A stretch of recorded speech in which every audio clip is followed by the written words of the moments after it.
Mes parents ont offert 85 000 € pour le mariage de ma sœur, la jolie, mais rien pour moi.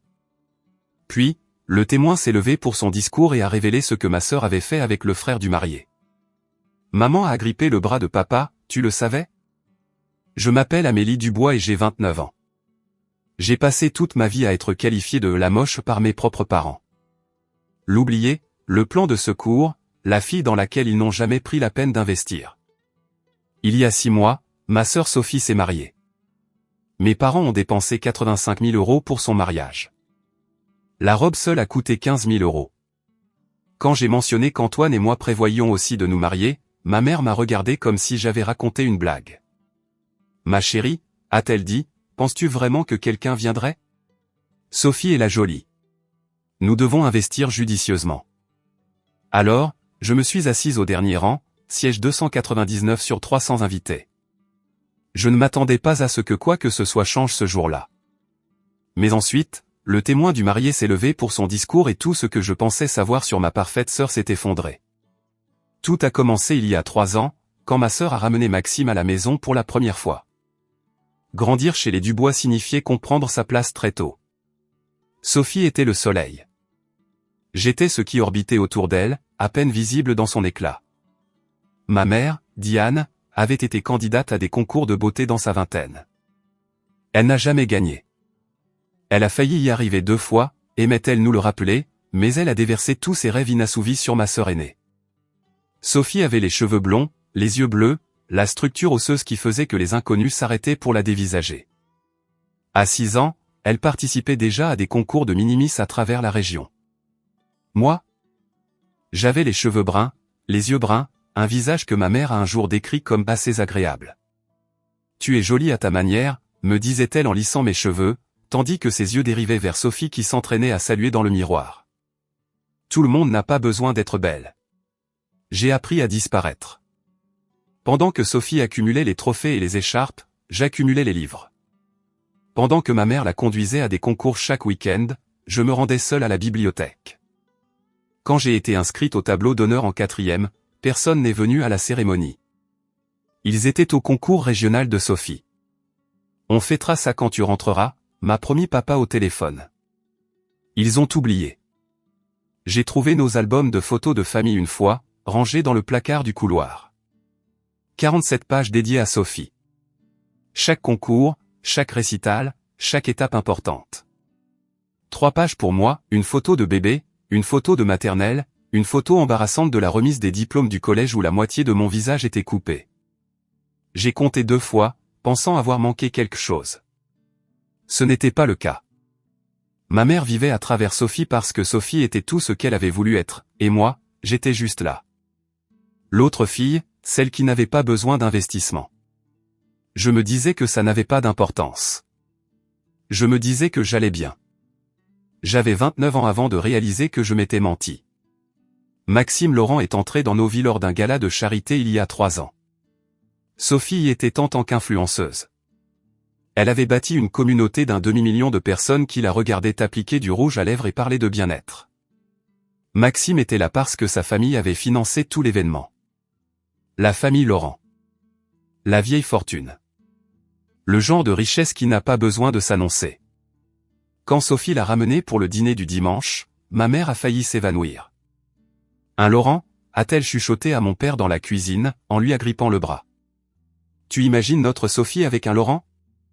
À partir de ce moment, chaque conversation chez nous tournait autour de Maxime, du travail de Maxime dans la société d'investissement, du domaine familial de Maxime sur la Côte d'Azur, de la préférence de la mère de Maxime pour les mariages d'hiver. J'étais assise à table, invisible, pendant que mes parents planifiaient l'avenir de Sophie comme des généraux préparant une campagne. Cela pourrait tout changer pour notre famille, a dit maman une fois, sans même prendre la peine de baisser la voix. Je sortais avec Antoine depuis 2 ans à l'époque. Il enseignait le français au lycée, Molière et Hugo à des adolescents qui, pour la plupart, s'en fichaient. Il me faisait rire. Il se souvenait de mon anniversaire. Il ne m'a jamais fait sentir que j'étais le plan de secours de quelqu'un. La première fois que je l'ai amené rencontrer mes parents, le sourire de ma mère a vacillé. Un professeur, a-t-elle dit, en le toisant de la tête aux pieds. Eh bien, c'est gentil. Il est brillant, ai-je dit. J'en suis sûr, ma chérie. Elle s'est tournée vers mon père. Sophie t'a dit? Maxime l'emmène à Saint-Tropez le week-end prochain. Antoine a serré ma main sous la table. Il n'a rien dit. Il n'en avait pas besoin. Ce soir-là, en rentrant, il m'a demandé pourquoi je continuais d'essayer. Je n'avais pas de bonne réponse. Je n'en ai toujours pas. Mais je me souviens de la première fois où j'ai vu Théo Laurent, le frère cadet de Maxime, regarder ma sœur comme si elle était quelque chose qu'il voulait dévorer. Maxime a fait sa demande le jour du 32e anniversaire de Sophie. Un diamant de 3 carats, un toit terrasse à Paris, un photographe caché derrière une plante en pot pour capturer son visage surpris pour Instagram. L'annonce des fiançailles est arrivée avec un budget qui m'a donné le vertige. 85 000 €, a annoncé ma mère au dîner, rayonnante comme si elle avait gagné au loto. Le lieu seul coûte 40 000 €, mais la famille Laurent connaît le propriétaire. On a une réduction. 85 000 € pour une seule journée, pour des fleurs qui allaient se faner, un gâteau qui serait mangé et une robe qui resterait dans un placard pour toujours. J'étais fiancé à Antoine depuis 3 mois à ce moment-là. Il m'avait fait sa demande discrètement dans notre appartement avec la bague de sa grand-mère et un discours qu'il avait répété tant de fois qu'il bafouillait encore. J'ai dit oui avant qu'il ait fini. Je ne l'avais pas dit à mes parents. J'attendais le bon moment. Ce soir-là, j'ai pensé que le moment était peut-être venu. Antoine et moi sommes fiancés aussi, ai-je dit quand ma mère a repris son souffle. On pense à une petite cérémonie. Peut-être au printemps prochain. Le silence fut pire que n'importe quel mot. Ma mère a posé son verre de vin. Amélie, ma chérie, c'est adorable. On pourrait faire quelque chose dans le jardin, ai-je continué. Rien de chic, juste la famille et les amis proches. Ma puce, la voix de maman était douce, comme on parle à un enfant qui ne comprend pas. Penses-tu vraiment que quelqu'un viendrait? Je veux dire, comparé au mariage de Sophie. Elle n'a pas terminé. Elle n'en avait pas besoin. Nous devons investir judicieusement, a-t-elle dit. Sophie est la jolie. Ce mariage pourrait ouvrir des portes à toute la famille. Mon père n'a rien dit. Il fixait son assiette comme si la purée de pommes de terre détenait les secrets de l'univers. Son silence me blessait plus que ses paroles. J'aurais dû partir à ce moment-là, ai-je dit à Antoine cette nuit-là. J'aurais dû en avoir fini. Mais je ne l'ai pas fait, parce que la fête de fiançailles avait lieu dans 2 semaines. Et c'est là que tout a commencé à s'effilocher. Le domaine des Laurent ressemblait à une page de magazine. Des colonnes blanches, des étayers au cordeau, des serveurs glissant à travers la foule avec des flûtes de champagne qui coûtaient probablement plus cher que mon loyer mensuel. J'y suis allé seul. Antoine n'était pas invité. Place limitée, avait expliqué Sophie, sans vraiment croiser mon regard. Famille seulement. Tu comprends? Je comprenais parfaitement. La fête de fiançailles était un défilé de gens que je ne connaissais pas. Les amis d'université de Maxime, les associés de ses parents, des parents éloignés dont les noms figuraient sur des bâtiments. Je dérivais dans la foule comme un fantôme, souriant quand on me souriait, hochant la tête quand on me la hochait. C'est là que j'ai vraiment remarqué Théo pour la première fois. Le frère cadet de Maxime avait 28 ans, un coach sportif avec le genre de corps qui devrait être sur un panneau publicitaire. Il avait les mêmes cheveux sombres que Maxime, la même mâchoire forte, mais il y avait quelque chose de plus vif dans ses yeux, quelque chose d'affamé. Je l'ai observé en train de regarder Sophie de l'autre côté de la pièce. Elle tenait salon près de la fontaine à champagne, riant à quelque chose qu'un invité avait dit. Le regard de Théo ne la quittait jamais. Quand elle a jeté un coup d'œil dans sa direction, quelque chose est passé entre eux. Rapide, électrique, disparu avant que je puisse le nommer. J'ai chassé cette pensée. J'étais paranoïaque, sensible, jalouse, probablement, même si je détestais l'admettre. Belle fête, n'est-ce pas? Je me suis retourné pour trouver un homme plus âgé à côté de moi, un appareil photo suspendu à son cou. Il avait des yeux bienveillants et des cheveux gris qui bouclaient sur ses tempes. Robert Laurent, dit-il en tendant la main. L'oncle de Maxime. Je suis le photographe non officiel de la famille. Amélie, la sœur de Sophie. Ah, son sourire était chaleureux. Celle dont elle ne parle jamais. J'ai ri, surprise. C'est si évident? Je remarque les choses. Il tapota son appareil photo. Déformation professionnelle. C'est incroyable ce qu'un zoom peut capturer de nos jours. Chaque moment, même ceux que les gens pensent que personne ne voit. Il s'est éloigné pour photographier le couple heureux. Je n'y ai pas beaucoup pensé à ce moment-là. J'aurais dû. Antoine m'attendait quand je suis rentré, un regard sur mon visage et il m'a tiré sur le canapé, m'enlaçant comme s'il pouvait me protéger de ma propre famille. Tu n'as pas à continuer à faire ça, dit-il doucement. Faire quoi? Essayer avec eux. Il s'est reculé pour me regarder. Amélie, ça fait 2 ans que je les vois te traiter comme une option secondaire. Chaque dîner, chaque fête. Tu mérites mieux. C'est ma famille. Une famille ne te fait pas te sentir comme ça. Je voulais argumenter. Je voulais les défendre comme je l'avais toujours fait. Ils ne sont pas si méchants. Ils ne le pensent pas. C'est juste leur façon d'être. Mais les mots sont restés coincés dans ma gorge. Je continue d'espérer, ai-je finalement dit, qu'un jour ils me verront vraiment, comme ils voient Sophie. Et s'ils ne le font jamais? La question flottait entre nous, lourde et sans réponse. J'ai pensé à ce que je risquais de perdre si je gardais le silence.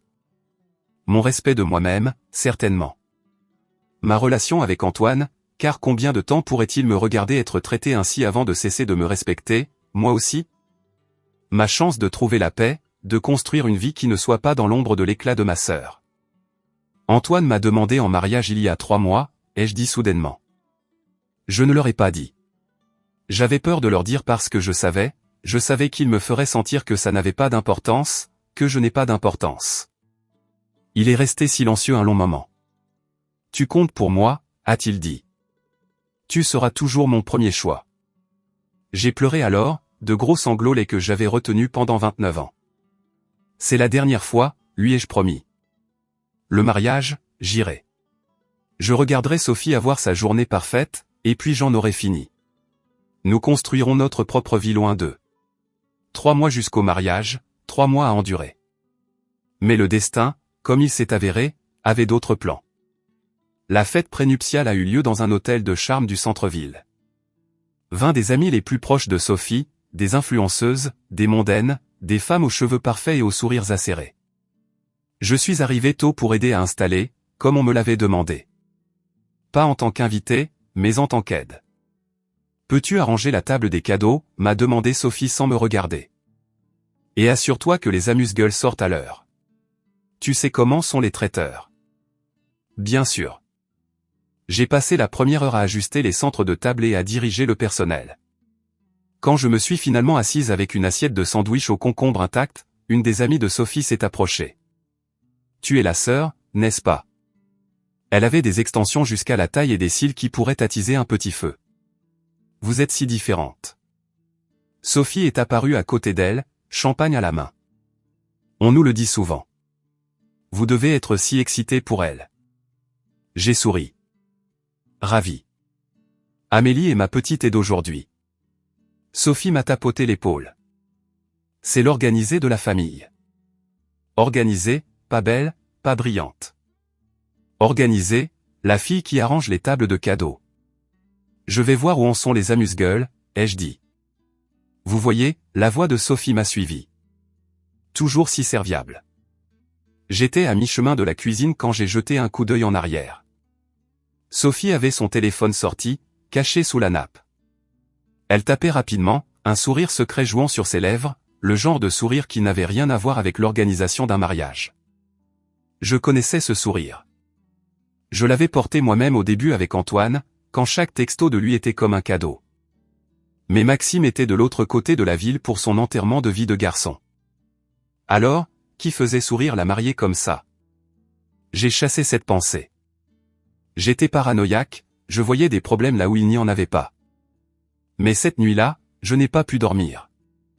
Étage 3 jours plus tard, Marc Fournier a appelé. L'appel est arrivé un mardi après-midi. Numéro inconnu. J'ai failli ne pas répondre.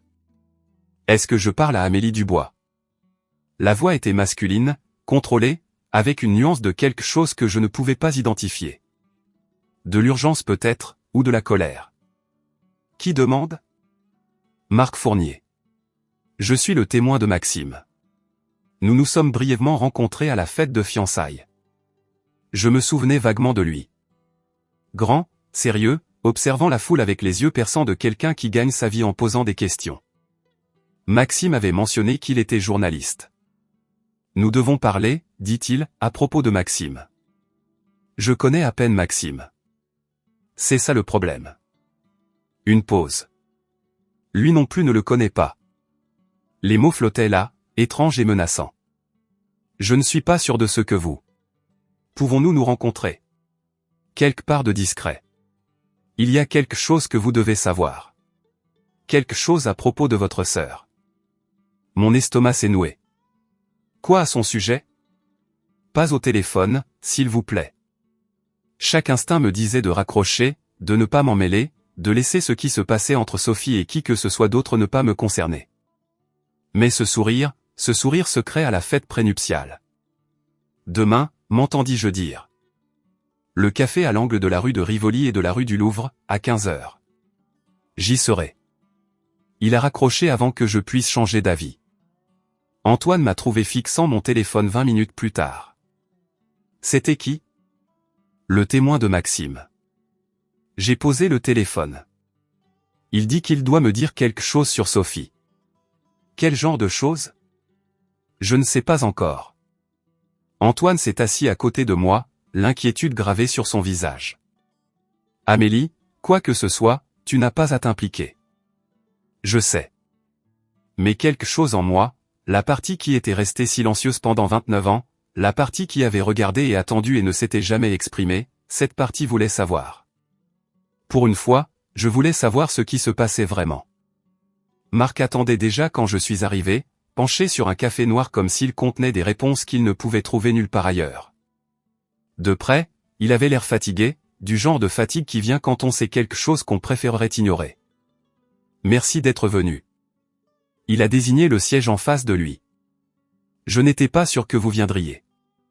J'ai failli ne pas venir. Je me suis assise, enroulant mes mains autour de mon latin tact. Alors, de quoi s'agit-il? Il n'a pas perdu de temps en politesse. Maxime est comme un frère pour moi. On se connaît depuis la première année de fac. C'est l'une des personnes les plus honnêtes que j'ai jamais rencontrées. Marc a croisé mon regard. Il mérite de savoir la vérité. À propos de quoi? Votre sœur et Théo. Le nom m'a frappé comme de l'eau froide. Théo, le frère de Maxime, celui aux yeux affamés. Je les ai vus ensemble, a continué Marc. À la fête de fiançailles, dans un restaurant il y a 2 semaines.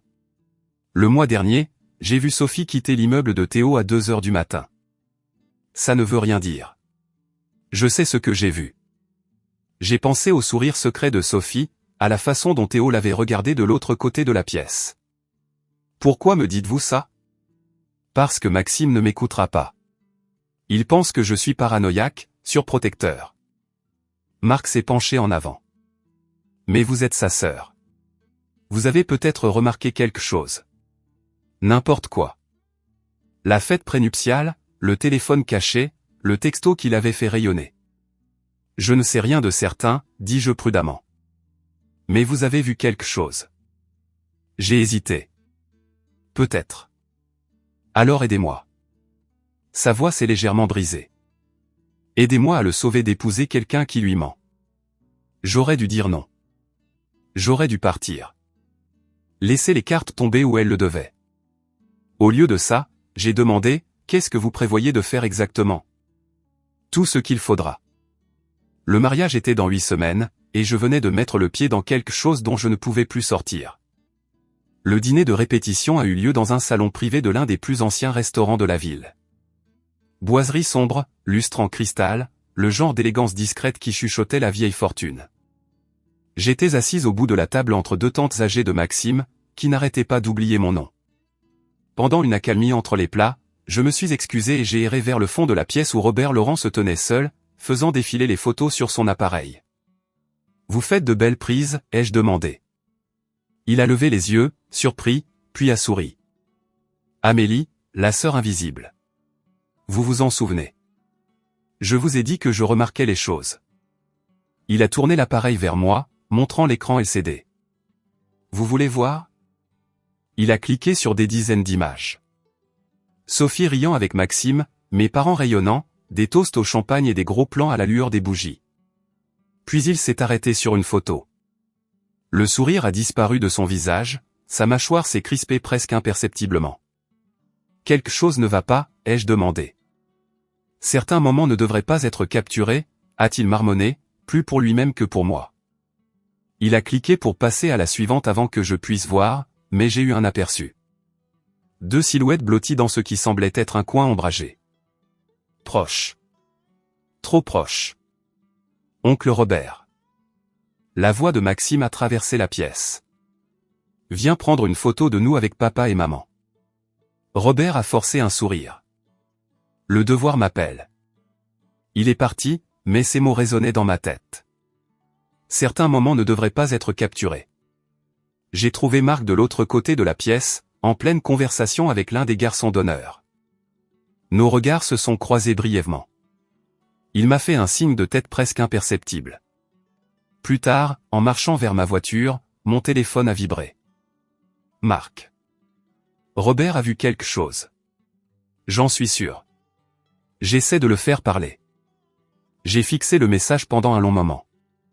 Quoi qu'il se passe, c'était plus grand que des soupçons et des regards maintenant. Il y avait une preuve quelque part, et quelqu'un allait la trouver.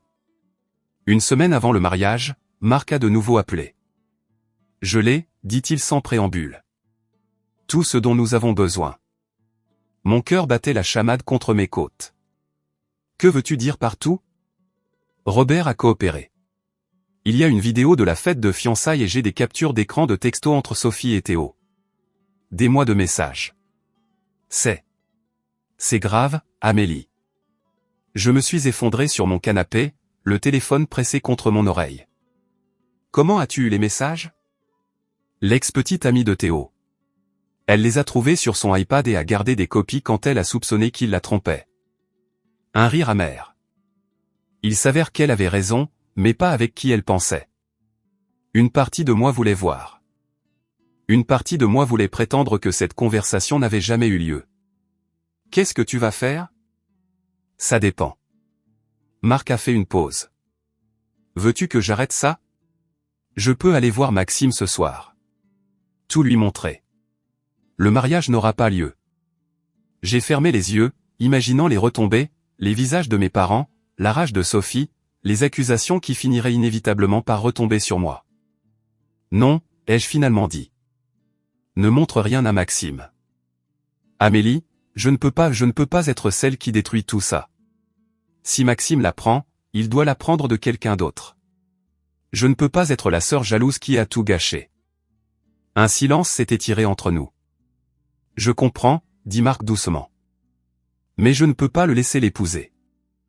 Alors fais ce que tu as à faire, mais laisse-moi en dehors de ça. Tu es sûr? J'en suis sûr. Quand nous avons raccroché, mes mains tremblaient. Antoine m'a trouvé assise dans le noir 1 heure plus tard. Quoi qu'il se passe, dit-il en me serrant contre lui, ce n'est pas ta responsabilité. Il avait raison. Mais le mariage était dans 7 jours, et quoi que Marc prépare, j'étais sur le point d'y assister. D'accord, je dois faire une pause ici 1 seconde. Si vous regardez ça et que vous vous dites, impossible. Ça ne peut pas être réel. Croyez-moi, je ressentais la même chose.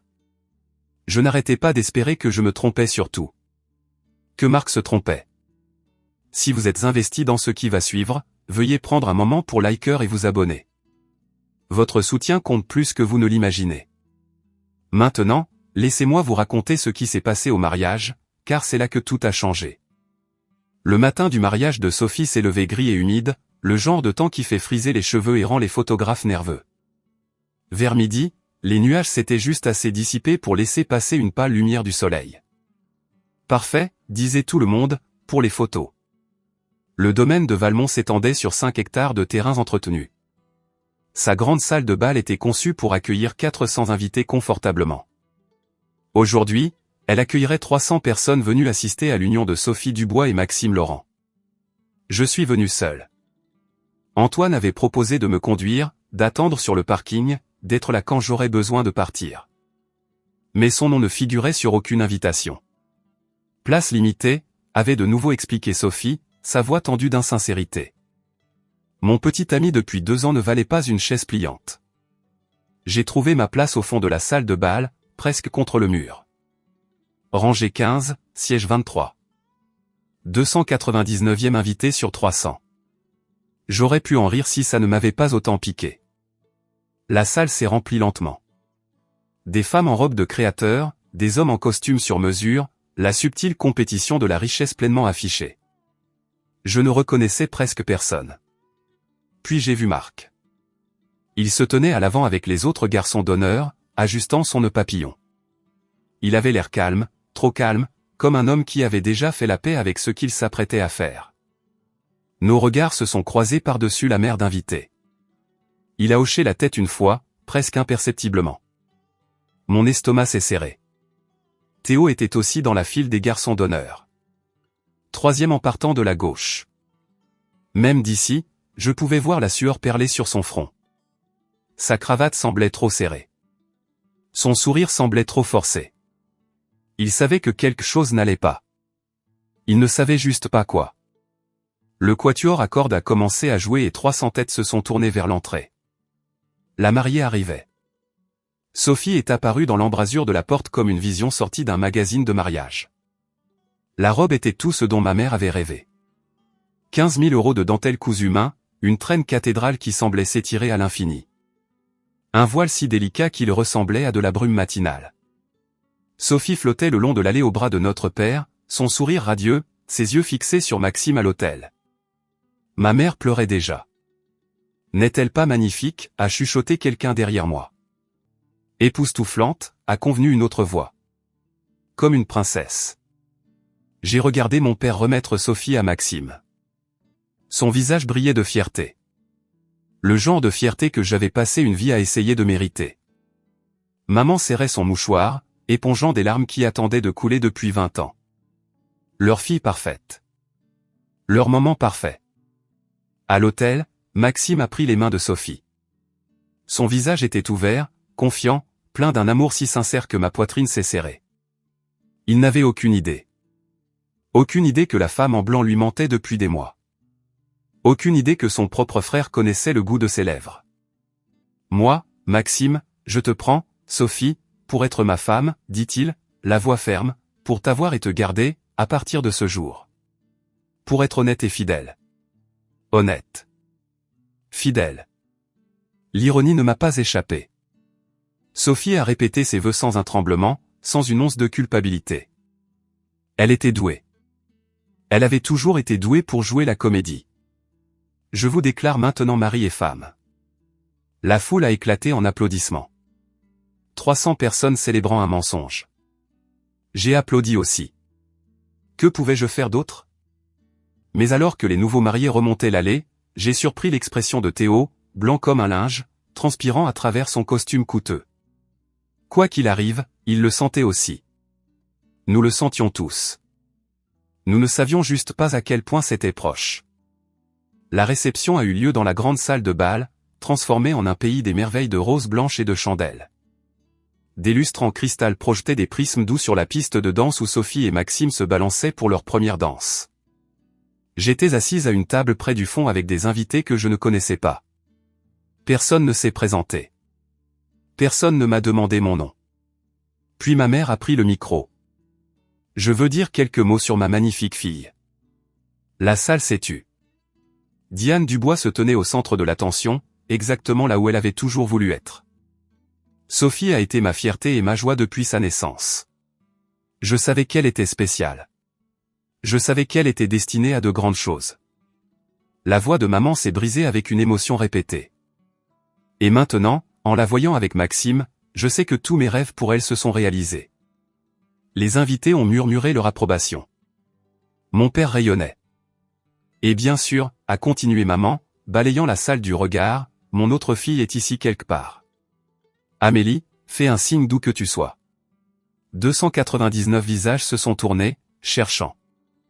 Quelques personnes ont gloussé quand ils n'ont pas pu me trouver. Je n'ai pas fait de signe. Eh bien, elle est timide. Maman a balayé ça d'un rire. Quoi qu'il en soit, au marié. Au marié, a fait écho la foule. Je suis resté parfaitement immobile, la chaleur montant à mes joues. Mon autre fille. Pas ma fille cadette. Pas mon deuxième enfant. Mon autre fille, comme si j'étais un accessoire qu'elle avait presque oublié de mentionner. À la table d'honneur, Marc a vérifié quelque chose sous sa serviette, une mallette d'ordinateur portable partiellement cachée, une clé USB dans sa paume. Il a croisé mon regard. Son expression disait, c'est l'heure. Et maintenant, a annoncé le maître de cérémonie, veuillez accueillir le témoin du marié pour son toast. Marc s'est levé lentement, a ajusté sa cravate, a souri. Ce n'était pas un sourire chaleureux. C'était le sourire de quelqu'un sur le point d'incendier un château de cartes. Marc s'est approché du micro avec la démarche mesurée d'un homme qui avait répété ce moment 100 fois. La salle s'est installée dans un silence attentif. Maxime et moi nous sommes rencontrés en première année de fac, a-t-il commencé, sa voix chaleureuse, conversationnelle. Il me laissait emprunter ses notes quand je manquais un cours, m'apportait de la soupe quand j'avais la grippe, m'a aidé à surmonter chaque mauvaise rupture que j'ai eue. Des rires ont parcouru la foule. Maxime a souri, levant son verre de champagne. C'est la personne la plus loyale que je connaisse, la plus honnête. Le genre d'homme qui croit que tout le monde mérite la vérité, peu importe à quel point elle est difficile à entendre. Quelque chose a changé dans le ton de Marc. Subtil, mais je l'ai perçu. Un léger durcissement. Maxime m'a dit un jour que la confiance est le fondement de toute relation. Que sans honnêteté, l'amour ne signifie rien. Marc a fait une pause. J'ai toujours admiré ça chez lui. La salle souriait encore, acquiesçant toujours. Mais à la table d'honneur, la main de Sophie s'était figée à mi-chemin de son verre d'eau. C'est pourquoi, a continué Marc, je pense que Maxime mérite la vérité, toujours. Maxime a ri nerveusement.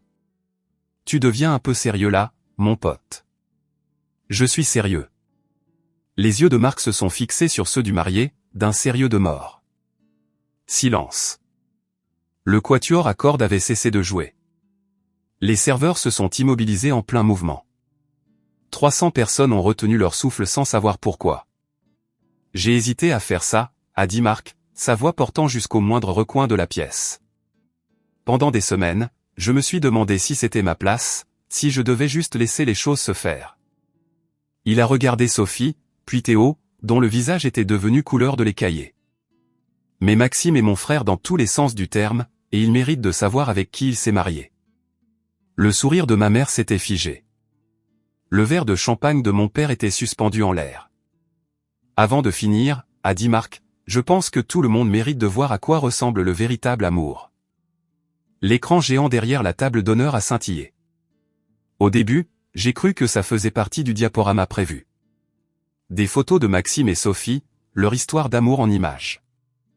Mais ensuite, l'image est devenue nette et la salle est devenue glaciale. C'était la fête de fiançailles.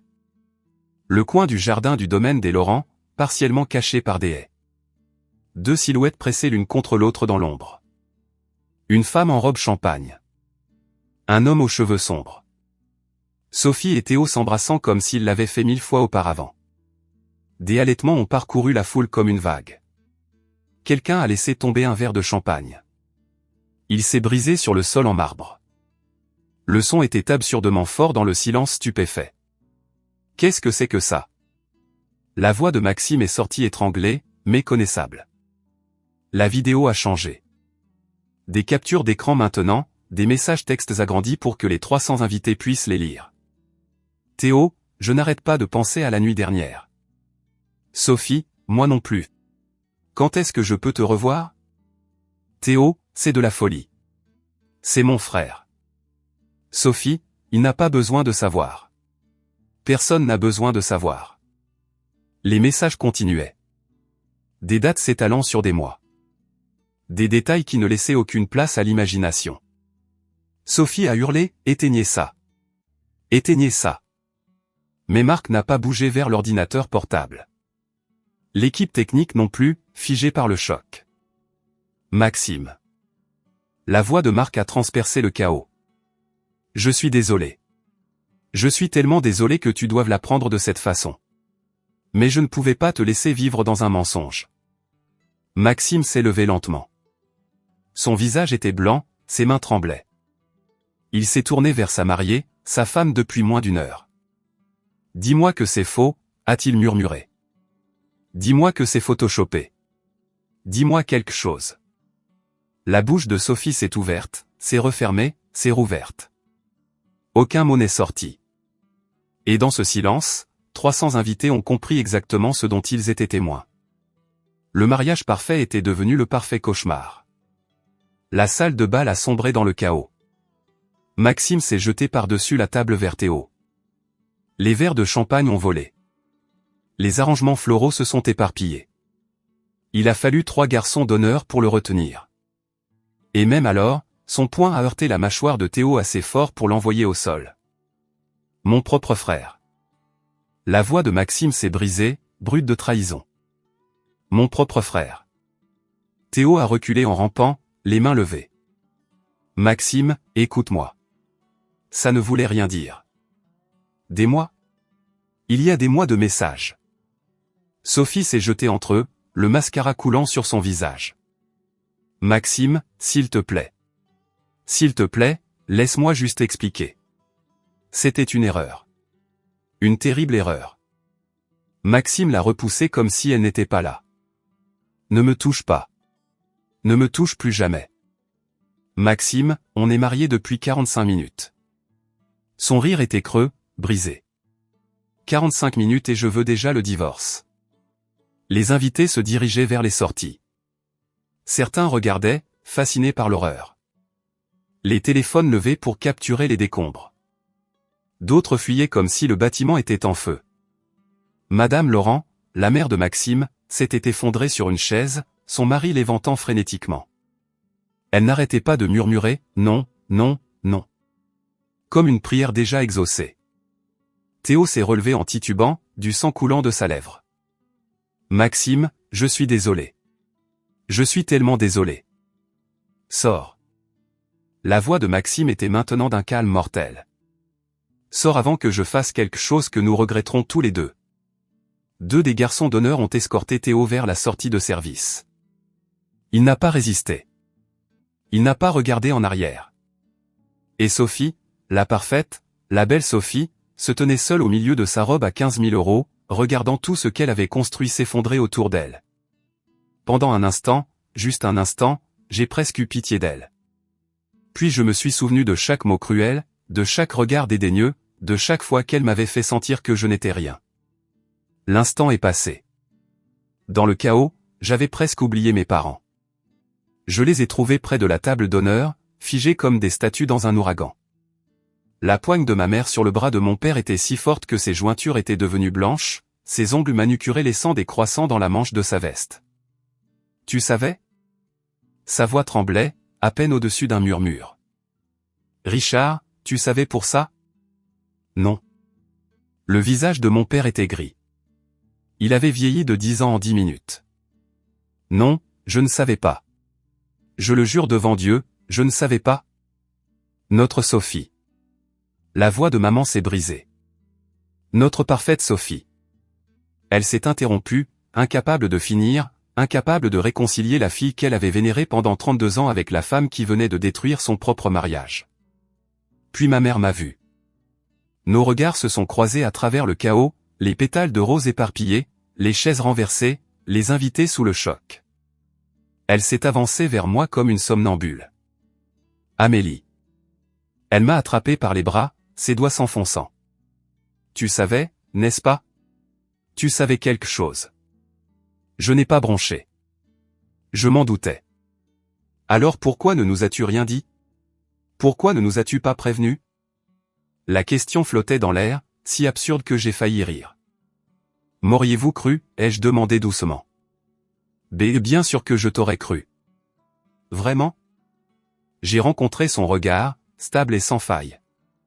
Si j'étais venu te voir pour te dire que Sophie trompait Maxime, qu'aurais-tu fait? Aurais-tu cru l'autre fille? Ou m'aurais-tu traité de jalouse? La bouche de maman s'est ouverte. S'est refermée. Aucun mot n'est sorti. C'est bien ce que je pensais. J'ai doucement retiré ses mains de mes bras. Derrière nous, Maxime se dirigeait vers la sortie, flanqué de Marc et de ses parents. Il n'a pas regardé Sophie. Pas une seule fois. Je comprenais exactement ce qu'il ressentait. Maxime s'est arrêté à l'entrée de la salle de bal et s'est tourné pour faire face aux invités restants. Peut-être une centaine de personnes étaient encore là, trop choquées ou trop curieuses pour partir. Sa voix était ferme quand il a parlé, étrangement ferme. Je tiens à remercier tout le monde d'être venu aujourd'hui. Je sais que ce n'est pas la célébration que vous attendiez. Un sourire amer a traversé son visage. Ce n'est pas celle que j'attendais non plus. Sophie s'est frayé un chemin à travers la foule. Maxime, s'il te plaît, pouvons-nous juste parler en privé? S'il te plaît. Il ne l'a pas regardé. Mon avocat vous contactera lundi. Nous entamerons immédiatement la procédure d'annulation. Annulation? Maxime, tu ne peux pas. Je peux, et je le ferai. Finalement, il s'est tourné pour lui faire face. Tu as eu des mois pour me dire la vérité. Des mois. Au lieu de ça, tu m'as laissé me tenir à cet hôtel et prononcer des vœux que tu savais être une blague. Ce n'était pas une blague pour moi. Tu couchais avec mon frère. Chaque mot tombait comme une pierre. Pendant des mois, et tu m'as épousé quand même. Quelle partie de ça n'est pas une blague? Le sang-froid parfait de Sophie s'est finalement brisé. Elle est tombée à genoux dans sa robe à 15 000 €, la traîne cathédrale s'étalant autour d'elle comme un nuage brisé. Je t'aime, a-t-elle sangloté. Je t'aime, Maxime. Tu ne sais pas ce que signifie l'amour. Il est sorti sans regarder en arrière. Ses parents l'ont suivi, Madame Laurent soutenue par son mari et un garçon d'honneur. Marc s'est arrêté à la porte. Il m'a trouvé dans la foule, m'a fait un dernier signe de tête, puis il est parti aussi. La salle de bal ressemblait au décombre d'une bombe. Des fleurs piétinées, des chaises renversées, un gâteau de mariage intact, sa petite figurine de mariée se moquant de ce qui aurait pu être. Et Sophie, toujours à genoux sur le sol, entourée de tout ce qu'elle avait détruit. Pour la première fois de ma vie, je n'avais rien à lui dire. J'ai pris mon sac à main et je me suis dirigé vers la sortie, enjambant soigneusement les pétales de rose éparpillés et le verre brisé. J'étais presque à la porte quand ma mère m'a intercepté. Où vas-tu? Sa voix était stridente, désespérée. Tu ne peux pas simplement partir. Si, je peux. Mais Sophie a besoin. Sophie a besoin de faire face aux conséquences de ses propres choix. J'ai ajusté mon sac sur mon épaule. J'en ai fini. Amélie, s'il te plaît. Maman s'est agrippée à mon bras. Tu dois nous aider à savoir quoi faire. Tu es sa sœur. Tu es censé. Je suis censé quoi? Je me suis retourné pour lui faire face complètement. Nettoyer ses dégâts? La faire se sentir mieux? Être l'organisé qui répare tout pendant que Sophie pleure? Je ne voulais pas dire. Tu m'as appelé l'autre fille ce soir, devant 300 personnes. Ma voix était calme. Inquiétamment calme. Vous avez passé 30 ans à me traiter comme un plan de secours, et maintenant vous voulez mon aide. Le visage de maman s'est décomposé. Amélie, je t'aime. Maman, j'en ai fini d'être invisible. J'ai doucement retiré sa main de mon bras. Quand tu seras prête à m'avoir dans ta vie en tant que ta fille, pas en tant qu'assistante de Sophie, pas en tant que l'autre, tu sais où me trouver. Je suis sorti avant qu'elle puisse répondre. Antoine attendait sur le parking, appuyé contre sa voiture comme s'il était là depuis des heures. Peut-être que oui. C'était grave, a-t-il demandé. Biblique. Il m'a ouvert la portière passager sans un mot de plus. Nous étions à mi-chemin de la maison avant que je réalise que je pleurais. Pas pour Sophie, pas pour mes parents, mais pour la petite fille qui avait compté les pages d'albums photos et qui n'avait pas trouvé son compte. Pour la femme qui avait enfin cessé d'attendre d'être vue. Antoine a pris ma main. Il ne l'a pas lâchée jusqu'à ce que nous arrivions à la maison. Je sais que certains d'entre vous pourraient penser que j'aurais dû me sentir plus satisfaite à ce moment-là. Vengée peut-être, mais honnêtement, je me sentais juste fatigué. Fatigué de me battre pour des miettes de leur attention. Fatigué d'être en colère. Si cette histoire résonne en vous, veuillez commenter ci-dessous. Avez-vous déjà dû regarder le karma faire son travail? J'aimerais beaucoup entendre vos expériences. Maintenant, laissez-moi vous dire ce qui s'est passé dans les semaines qui ont suivi. Les retombées ont été rapides et impitoyables. En 48 heures, des vidéos du mariage s'étaient propagées sur toutes les plateformes de médias sociaux importantes. Quelqu'un avait capturé tout le discours de Marc sur son téléphone. Quelqu'un d'autre avait filmé la crise de nerfs de Sophie. Un autre avait obtenu des images de Théo s'enfuyant avec du sang sur le visage. Le lundi matin, la communauté Instagram soigneusement cultivée de Sophie avait implosé. Elle avait bâti sa marque sur l'authenticité, sur les relationship goals, sur des publications sponsorisées sur la confiance et la communication. Ses 500 000 abonnés lui avaient fait confiance. Maintenant, il se sentait trahi et il voulait qu'elle paie. Les commentaires étaient brutaux. Je n'arrive pas à croire que j'ai suivi les conseils d'une tricheuse. Son pauvre mari. 1 heure de mariage. Comment peux-tu tromper ton fiancé avec son frère? Voilà ce qui arrive quand on est belle mais vide à l'intérieur. En une semaine, elle était passée de 500 000 à moins de 100 000 abonnés. Les marques qu'il avait payées pour promouvoir leurs produits ont disparu du jour au lendemain. 3 contrats de sponsoring d'une valeur de près de 50 000 € par an ont été annulés avant même qu'elle puisse faire une déclaration.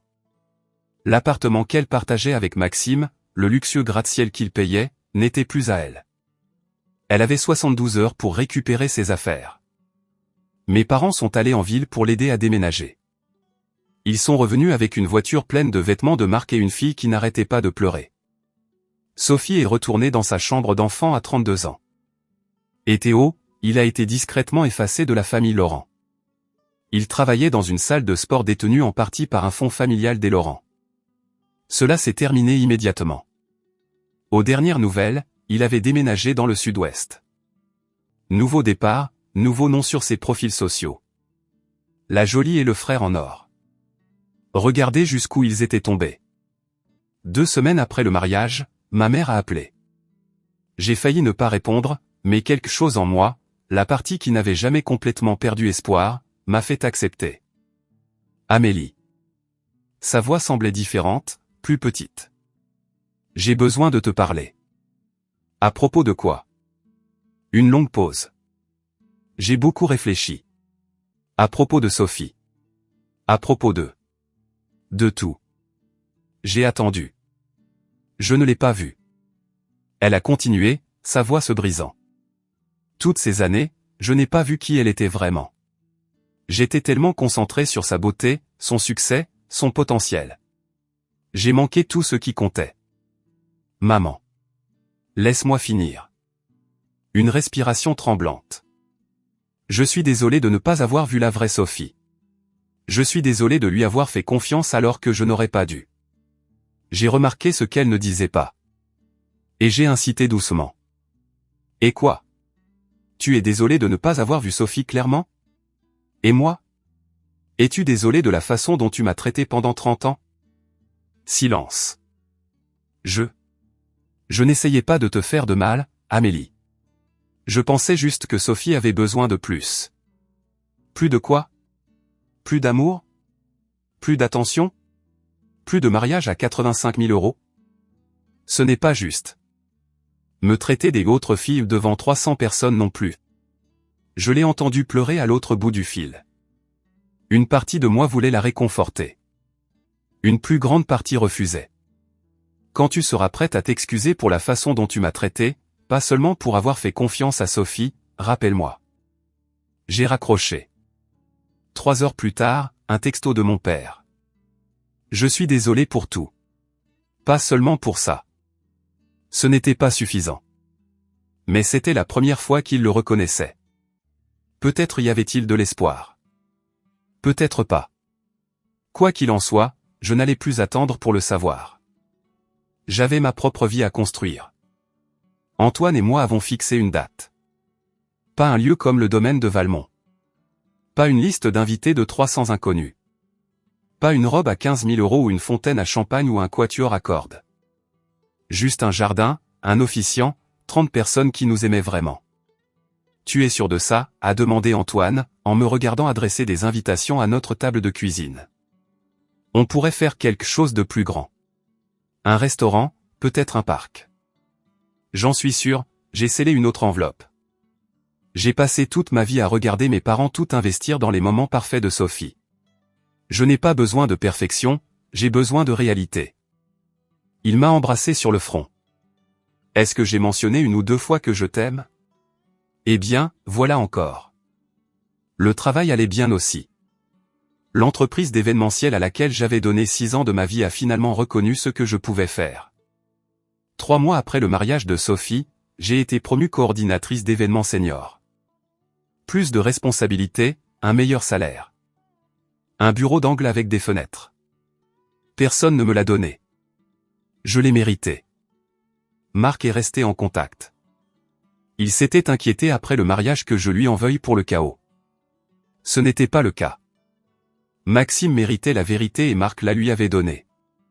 Parfois, l'amitié signifie dire aux gens ce qu'ils ne veulent pas entendre. Maxime lui-même se remettait lentement. L'annulation s'est faite sans contestation. Sophie n'avait aucune base pour la contester. La dernière fois que Marc m'en a parlé, Maxime sortait à nouveau avec quelqu'un. Rien de sérieux, juste apprendre à faire confiance à nouveau. Il a demandé de tes nouvelles, a mentionné Marc lors d'un de nos appels. Il voulait que je te dise qu'il est reconnaissant de ne pas avoir prévenu Sophie, d'avoir laissé la vérité éclater. Je n'ai rien fait. Parfois, c'est exactement ce qu'il faut. 3 mois de passé, une vie à venir, et pour la première fois, je la construisais pour moi-même. Le texto est arrivé 2 mois après le mariage. On peut parler? J'ai besoin de ma sœur. J'ai fixé mon téléphone pendant un long moment. Antoine corrigeait des copies à la table de la cuisine, ses lunettes glissant sur son nez, un stylo rouge à la main. Normal, calme, sûr. Sophie, ai-je dit. Il a levé les yeux. Qu'est-ce qu'elle veut? Parler. Tu veux y aller? Est-ce que je le voulais? J'avais passé 2 mois dans un silence bienheureux. Pas de drame familial, pas de comparaison, pas de sentiment de ne pas être assez. Une partie de moi voulait que ça reste comme ça pour toujours. Mais une autre partie, celle qui se souvenait encore de tresser les cheveux de Sophie quand nous étions petites, de partager des secrets sous les couvertures, d'être sœurs avant d'être rivales, cette partie n'était pas prête à lâcher complètement. Je pense que je dois le faire, ai-je finalement dit, pour tourner la page, si rien d'autre. J'ai répondu par texto, un café? Samedi? Lieu public. Pas de parents. Sa réponse est venue immédiatement. Merci. Merci beaucoup. Samedi est arrivé gris et bruineux. Je suis arrivé au café la première, j'ai commandé un latte, j'ai choisi une table près de la fenêtre d'où je pouvais regarder la pluie. Sophie est apparue 10 minutes en retard, ce qui était à l'heure pour elle. Mais la femme qui a franchi la porte n'était pas la sœur dont je me souvenais. Elle avait l'air plus mince, plus pâle. Les cheveux blonds qui avaient toujours été parfaitement coiffés pendaient sans vie autour de son visage. Pas de maquillage, pas de vêtements de marque, juste un jean et un pull qui avaient connu des jours meilleurs. Elle s'est glissée sur le siège en face de moi, les mains enroulées autour de son café intact comme si c'était une bouée de sauvetage. Merci de me rencontrer. Ne me remercie pas encore. J'ai gardé ma voix égale. Je n'ai pas décidé ce que je suis prête à te donner. Elle a tressailli, mais elle a hoché la tête. Je le mérite, a-t-elle dit doucement. Nous sommes restés assises là, 2 étrangères qui étaient autrefois sœurs, avec tout et rien entre nous. J'ai tout gâché. La voix de Sophie était à peine plus qu'un murmure. Je sais que j'ai tout gâché. Oui, tu l'as fait. L'histoire avec Théo, ça a commencé avant les fiançailles. Je sais que ça ne rend pas les choses meilleures, mais je veux que tu comprennes. J'avais peur. Maxime était si parfait et j'étais terrifié de ne pas être assez bien pour lui. Alors tu as couché avec son frère? Elle a grincé des dents. Je ne te demande pas de comprendre. Je veux juste. Je veux que tu saches que je suis désolé. Pour l'affaire. Pour tout. Je me suis penché en arrière sur ma chaise, l'étudiant. La femme en face de moi avait l'air brisée. Vraiment, complètement brisée. Une partie de moi voulait tendre la main et la serrer dans mes bras. Une plus grande partie se souvenait de chaque mot cruel qu'elle avait jamais prononcé. Es-tu désolé pour l'affaire, ai-je demandé prudemment. Ou es-tu désolé de la façon dont tu m'as traité pendant 29 ans? Sophie a cligné des yeux. Que veux-tu dire? Je veux dire que tu m'as appelé l'organiser devant tes amis comme si c'était une insulte. Je veux dire que tu as laissé maman passer toute mon enfance à nous comparer. Je veux dire que tu es resté là pendant qu'il t'appelait la jolie et me traitait comme si je n'existais pas. Je n'ai jamais. Je ne leur ai jamais demandé de faire ça. Mais tu ne les as pas arrêtés non plus, n'est-ce pas? Silence. Non, a-t-elle finalement admis. Je ne l'ai pas fait. Nous sommes restés assises là, le poids de 30 ans pesant sur la table entre nous. Je peux pardonner l'affaire, ai-je dit lentement. C'était entre toi et Maxime. Ce n'était pas mes affaires. Mais je ne peux pas oublier comment toi, maman et papa m'avaient fait me sentir toute ma vie. Je ne suis pas prête à faire comme si ça n'était pas arrivé. Les yeux de Sophie se sont remplis de larmes. Qu'est-ce que tu attends de moi? Je veux que tu me voies. Que tu me voies vraiment, pour une fois dans nos vies. Elle n'avait pas de réponse. Moi non plus. J'ai appelé mes parents la semaine avant mon mariage. Maman a répondu à la deuxième sonnerie. Amélie. Sa voix était prudente, pleine d'espoir, la voix de quelqu'un qui attend la permission de revenir dans votre vie. Je me marie, ai-je dit. Samedi, 15 heures. Oh, ma chérie. Laisse-moi finir. J'ai pris une profonde inspiration. Ce sera petit. 30 personnes, dans le jardin des parents d'Antoine. Silence. Vous êtes invités, ai-je continué. Tous les deux. Mais j'ai besoin que vous compreniez quelque chose d'abord. N'importe quoi. Si vous venez en tant que mes parents. Pas en tant que les parents de Sophie qui ont une autre fille. Pas en tant que des gens qui auraient aimé investir dans quelqu'un d'autre. En tant que mes parents. Pouvez-vous faire ça? Plus de silence. J'ai entendu la voix de mon père en arrière-plan demandant ce que j'avais dit. Richard, a dit ma mère doucement. Amélie se marie. Un bruissement. Puis la voix de mon père, plus proche. On sera là, ma puce. Quoi que tu aies besoin. J'ai besoin que vous me voyiez, ai-je dit. C'est tout ce que j'ai toujours voulu. On te voit. La voix de papa s'est brisée. Je sais qu'on ne l'a pas toujours montré, mais on te voit. Maman est revenue au téléphone. Est-ce qu'on peut t'apporter un cadeau? Je sais qu'on n'a pas aidé à l'organisation, et je sais qu'on. Elle s'est arrêtée. A recommencer. Je sais que je n'ai pas été juste avec toi. J'essaie de faire mieux. C'est tout ce que je demande, ai-je dit. Juste d'essayer. Quand nous avons raccroché, Antoine m'observait depuis l'embrasure de la porte. Comment ça s'est passé? Ils viennent. J'ai souri, surprise de constater que c'était sincère. Ils viennent vraiment. Comment tu te sens? J'y ai réfléchi. Pleine d'espoir, terrifiée, mais surtout juste prête. Il a traversé la pièce et m'a prise dans ses bras. Tu vas être une mariée magnifique, a-t-il dit. Je vais être une vraie. C'est mieux. Le jour où j'ai épousé Antoine, il a plu. Pas une bruine polie comme le jour du mariage de Sophie. Une averse torrentielle qui a transformé le jardin en un champ de boue et nous a forcés tous les 35 sous une tente de location qui avait certainement connu des jours meilleurs. C'était parfait. Ma robe coûtait 300 € dans une boutique vintage du centre-ville. Mes fleurs étaient des fleurs des champs qu'Antoine avait cueillies près de la maison de ses parents. L'officiant était un ami de la famille qui n'arrêtait pas de mélanger ses notes et de nous faire rire. Et j'étais si heureuse. Mes parents étaient assis au deuxième rang, pas au premier, qui appartenait aux parents d'Antoine, les personnes qui m'avaient accueilli dans leur famille sans condition ni comparaison.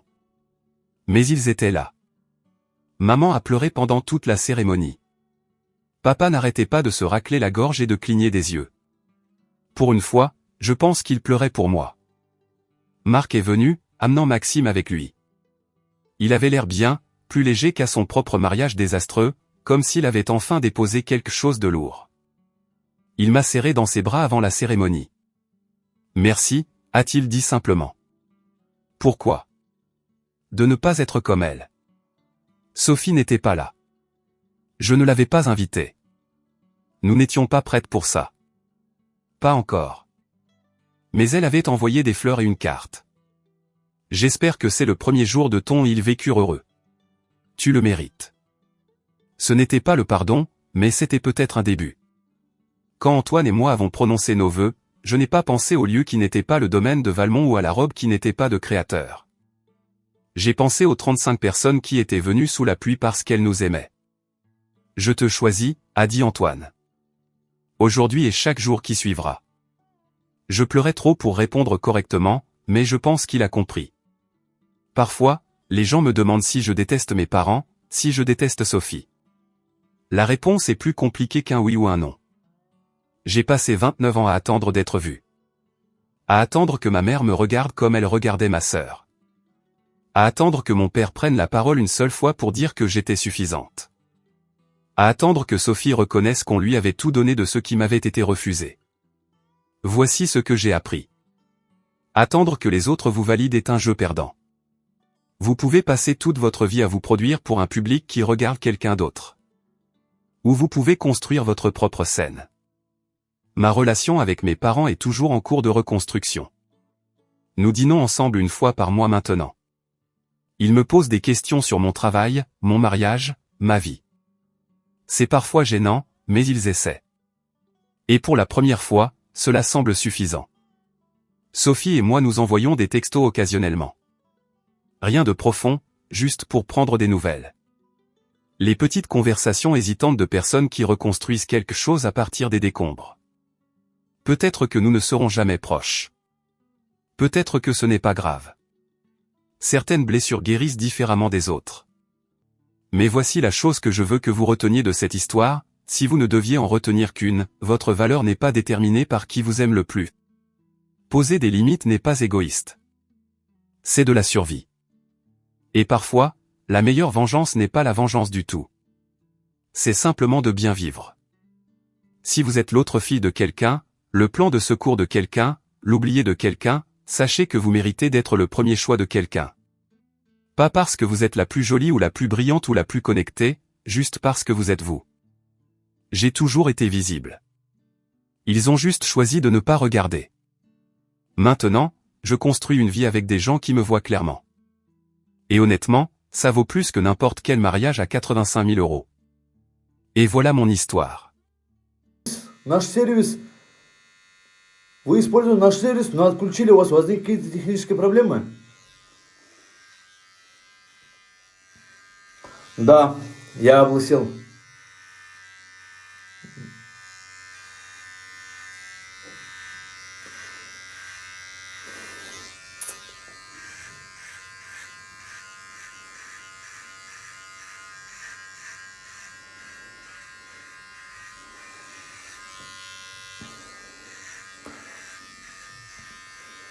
Проблемы были то, что я не мог повторить донат. Я не мог донаты людей повторить. Так, сейчас лицо надо поправить.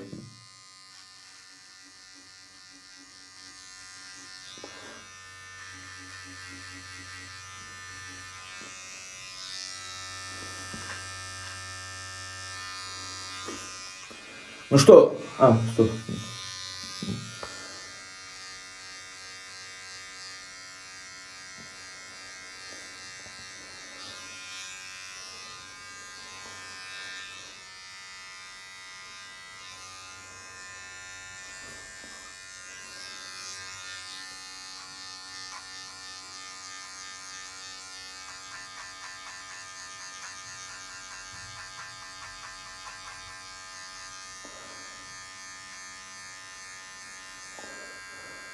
Марат, О, блядь, ёбаный рот, сука! Надо бритвой проходиться. Долбоёб, блядь. Что за хуйня сейчас это была, блядь?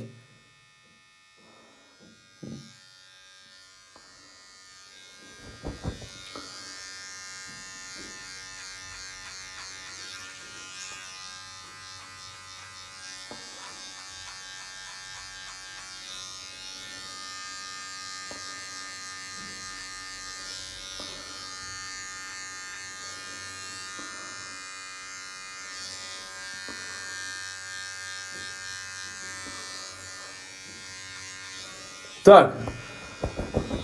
Ну что, пацаны? Ну что, как я начал выглядеть?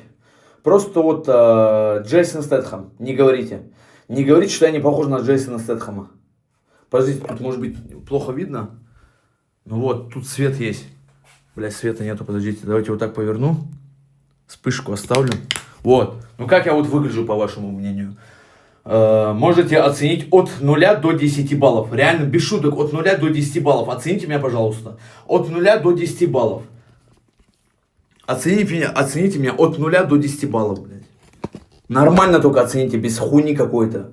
Без пиздежа какого-то, блядь. Минус 5, минус 1, 8, 8 с усами, минус здесь 74. Бля, короче, я начал нормально выглядеть. Вот хорошо, что вам не нравится во мне? Объясните, пожалуйста, что во мне не так сейчас? Я лысый, выгляжу как Джейсон Стэтхэм, В чем проблема? Массы не хватает на лице. Какой масса, блядь? Усы, буква М, усы. Че, реально усы вам не нравятся? Реально усы сбрить? Брови? Реально брови?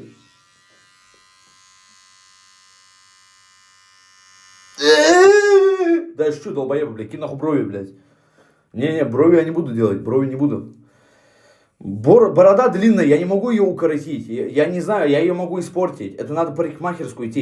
Я же, блядь, не вижу, что я тут убираю, блядь. У меня на голове волосы остались, походу. На какой, блядь, веник-то, блядь? Что несешь? Какой веник, блядь? Веник по-другому выглядит, блядь. И борода у меня не похожа на веник. Просто надо пойти и постричься в парикмахерской. Вот, бороду поправить. Усы. Да, блядь, почему усы, пацаны? Я с усами выгляжу красиво. Вот, смотрите на эту окантовку. Бля, ну я с усами выгляжу красиво, алло. Буква М на голове. Блядь. А хули она осталась?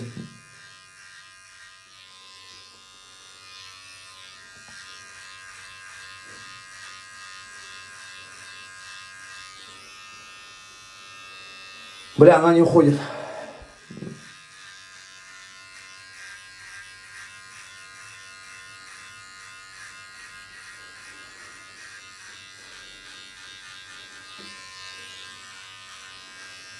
А, может помыть надо голову, сейчас, подождите, может помыть просто надо голову, блядь. Сейчас помоем, просто помыть надо, блядь, чего вы мозг доебете? Просто, блядь, помыться же надо. То есть, сука, ну держись ты ж, блядь.